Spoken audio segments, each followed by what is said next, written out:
আমরা মনে করি ইসলাম হুকুমাত হলে এই কল্যাণমুখী একটা দেশ গড়া সম্ভব।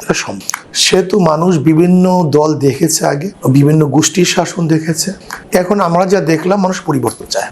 এর জন্য আমরা মনে করি ইসলামী আন্দোলন বাংলাদেশ যদি আলহামদুলিল্লাহ নির্বাচন অংশগ্রহণ করছে এবং যদি ভালো অবস্থান সৃষ্টি করতে পারে, তাহলে হাত পাকা প্রতীক ভালো রেজাল্ট করতে পারে বলে আমি মনে করি। আসলে মানুষ তো সচেতন, মানে দলের মধ্যে যারা আমরা আছি অ্যালায়েন্সের মধ্যে, যে কোনো এই 8 দলীয় সিদ্ধান্ত সবাইকে নিয়ে করলেই হয়তো বা আমাদের মধ্যে সন্দেহ সংশয় সৃষ্টি হয় না, এবং 8 দল ছোট বড় যারা আমরা আছি সবাই সম্মিলিতভাবে একটা সিদ্ধান্ত গ্রহণ করলে সুন্দর। কিন্তু এককভাবে যদি আমিও কোনো 8 দলীয় কোনো সিদ্ধান্ত গ্রহণ করি, তাহলে আপনাকে প্রশ্ন করতে পারেন, হতে পারে এখানে কিছু হয়েছে, মানে এনসিপি আশা এবং এলডিপি এখানে 8 দলীয় মানে একটু সবার সাথে পরামর্শ ভিত্তিতে আসন বন্টন টন্টন এ ব্যাপারে হয়তো বা জামাত একটু বেশি মানে একটু অগ্রসর হয়েছিল মনে হয় যেন এরকম।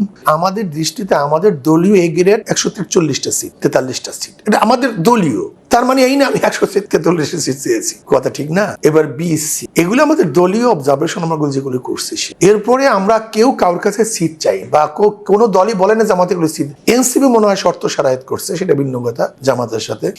কিন্তু আমরা আগে যে 8 দলগুলি ছিলাম এর মধ্যে আমার জানা, আমি যতটুকু জানি না, মোটামুটি সবই জানি, সেখানে কেউ কারোর কাছে এই কথা বলে নেই যে আমরা, তবে শুনেছি যে এক দল 200 সিট অমুক সিট, এগুলি আসলে মনে করি এগুলো হয়তো বা মিডিয়া বা অতি উৎসাহী লোকের হয়তো বা কিছুটা হতে, যেমন আমাদেরকে বলছে 150 সিট, এগুলি অতি উৎসাহিত। আমাদের দলের থেকে এরকম নির্দিষ্ট কোনো সিট এখনো চাওয়া হয়, এটা তো নির্দিষ্ট কোনো সিটের জন্য এটা হয়ই নেই এখন পর্যন্ত। কিন্তু মানে যাদের কারণে হয়েছে বা আমার কারণে যদি হয়ে থাকে, যদি আমার কারণে হয়, তাহলে আমাকে সতর্ক হওয়া উচিত যে ভবিষ্যতে যেন জোট ভিত্তিক চলার জন্য যে মেজাজ থাকার দরকার, যে নীতি থাকা দরকার, সেইটার ব্যতিক্রমের জন্য ব্যত্যয় যেন আমিও না ঘটে।